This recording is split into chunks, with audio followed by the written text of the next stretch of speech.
साथियों नमस्कार।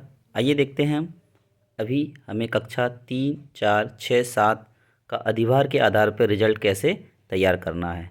साथियों जैसा कि आप देखेंगे कक्षा 3, 4, 6 एवं 7 ये हमें 4 क्लास का अभी जो लोकल परीक्षा हुई है उनका अधिभार निकालना है। जैसे मासिक टेस्ट, अधिभार अर्धवार्षिक टेस्ट, अधिभार वार्षिक परीक्षा अंक, अधिभार प्रोजेक्ट अंक और उसका अधिभार। साथियों जैसे मासिक टेस्ट जो हमारा हुआ था वह 4 सप्ताह के 10-10 अंक मिला के अगस्त, सितंबर, जनवरी और फरवरी ये चारों के 10-10 अंक मिला के हमारे कितने हो रहे हैं, 40 अंक हो रहे हैं। किस तरीके से हमारे 40 अंक। अब 40 का हमें कितना प्रतिशत निकालना है, 10%।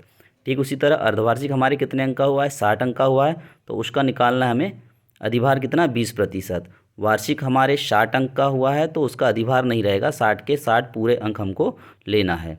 उसके बाद हम देखेंगे हमारा प्रोजेक्ट अंक है जो 40 का हुआ है उसका 10% हमको अधिभार लेना है।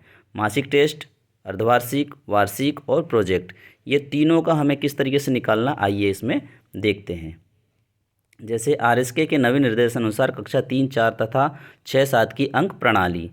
मासिक टेस्ट अंक कैसे हम निकालेंगे। कक्षा 3 में हमें किसी प्रकार का अधिभार नहीं निकालना है।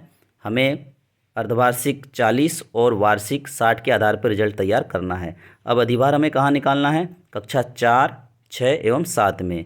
जैसे मासिक टेस्ट हमारे कुल 40 अंक का हुआ है तो उसका 10% हमें अधिभार निकालना है। अब जानेंगे हम कि अधिभार कैसे निकालना है, यह हमारे लिए सबसे महत्वपूर्ण बिंदु है।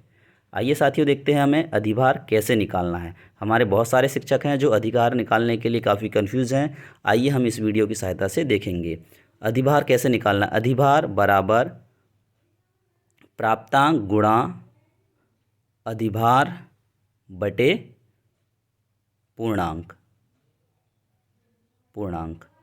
अब कैसे निकालेंगे प्राप्तांक। जैसे हमारे कितने हैं यहाँ पर, मान लीजिए 40 में से हमने 28 अंक दिए हैं। 40 में से बच्चे को कितने अंक दिए हैं, 28 अंक दिए हैं, तो ये हमारा प्राप्तांक हो गया। 28 गुणा अधिभार कितना है, 10% बटे पूर्णांक कितना है हमारा, 40 है। तो यहाँ पर 1 शून्य से 1 शून्य काट दिया, 4 का भाग दिया हमने, 7 बार गया, बराबर यहाँ पर अधिभार हमारा कितना आ गया, 7। यानी 40 अंक का पूर्णांक था, 10% अधिभार निकाला हमने तो कितना निकला, 7। ठीक इसी तरह से साथियों जैसे हमारा अधिभार निकला 7, यानी चारों मंथ को हमने ऐड करके एक साथ अधिभार निकालना है। प्रत्येक महीने का अधिभार नहीं निकालना है, चारों मंथ का ऐड करके 40 में से जो भी अंक हमने बच्चे को दिए हैं उस पर 10 का गुणा करके, पूर्णांक हमारा 40 का है तो 40 से भाग देंगे तो हमारा उसका अधिभार निकल जाएगा। साथियों जैसे इधर देखेंगे हम मासिक टेस्ट अंक। मान ले किसी छात्र को मासिक टेस्ट में 28 अंक प्राप्त हुए हैं, तब 10% आभार इस प्रकार होगा, 28 गुणा 10 बटे 40 बराबर 7 अंक। तो इस तरीके से हमारा 10% अधिभार हम बच्चों के आसानी से निकाल सकते हैं। अधिभार गणना सूत्र छात्र प्राप्तांक गुणा अधिभार बटे पूर्णांक। इस प्रकार से हमने मासिक का निकाल लिया। अब अर्धवार्षिक का। अर्धवार्षिक जो हमारा हुआ था वह भी 60 अंक का हुआ था। कक्षा 3 में कोई हमें अधिभार नहीं निकालना है, कक्षा 4, 6 एवं 7 में अधिभार निकालना है। तो हमारा अर्धवार्षिक परीक्षा जो हुआ था कक्षा 4, 6 और 7 का वह 60 अंक का हुआ था, उसका हमें 20% अधिभार लेना है। कितने प्रतिशत लेना है साथियों, 20%। इसका फार्मूला क्या है, प्राप्तांक गुणा अधिभार बटे पूर्णांक। जैसे हम इसमें देखेंगे अर्धवार्षिक परीक्षा अंक। मान ले किसी छात्र को अर्धवार्षिक परीक्षा में 33 अंक प्राप्त हुए हैं, तब 20% अधिभार इस प्रकार होगा, 33 गुणा 20 बटे 60 बराबर 11। 1 0 से 1 0 हम काट देंगे, 33 में 2 का गुणा कर देंगे, बटे 6 से भाग दे देंगे तो उसका हमारा अधिभार कितना आ गया, 11 अंक आ गया। जहाँ हमने उसको 33 दिया था अंक अर्धवार्षिक में, वहाँ पर हमारा अधिभार कितना आ गया, 11 आ गया। तो साथियों और आगे हम देखते हैं, ये फार्मूला में ध्यान रखना है प्राप्तांक गुणा अधिभार बटे पूर्णांक। तो इस आधार पे हम प्रत्येक परीक्षा का या मूल्यांकन का हम अधिभार निकाल सकते हैं। अब बात हम करते हैं वार्षिक परीक्षा अंक।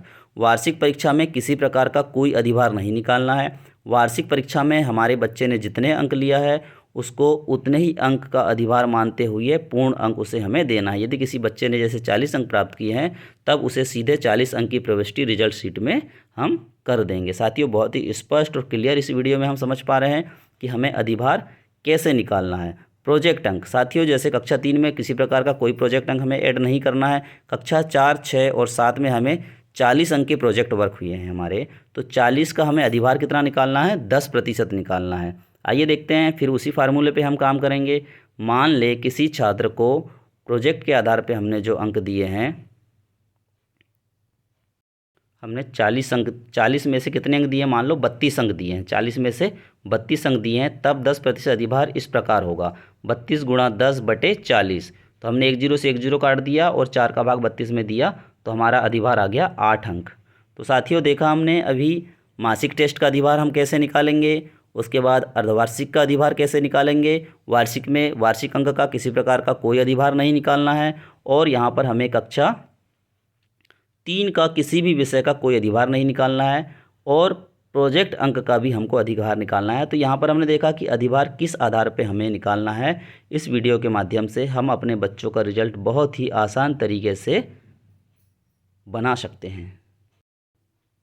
साथियों हम पुनः देखें एक बार लास्ट में, हमें अधिभार कक्षा 3 में किसी भी प्रकार का कोई अधिभार नहीं निकालना है, मासिक टेस्ट के अंक हमको नहीं जोड़ना है, अर्धवार्षिक हमारे 40 अंक जो कि 20वें सप्ताह के आधार पे हम मान लेंगे, जो FLN का 20वां सप्ताह है कक्षा 3 का, उसके आधार पे हम अर्धवार्षिक 40 अंक का मान करके वार्षिक अंक 60 बराबर 100 अंक के आधार पे हम रिजल्ट तैयार कर लेंगे। वहीं कक्षा 4, 6 और 7 का मासिक टेस्ट 40 का अधिभार निकालना है हमको, अर्धवार्षिक 60 अंक का 20% अधिभार निकालना है, वार्षिक में जो अंक हमें बच्चों को दिया है वही अंक रखना है, और प्रोजेक्ट वर्क में हमें 40 में से जो भी अंक दिए हैं उसका 10% अधिभार निकालना है। इस प्रकार से हम देखेंगे कि हमारे बच्चे कक्षा 3 का भी 100% 100 अंक के आधार पर रिजल्ट निकालना है, और कक्षा 4, 6 और 7 का भी।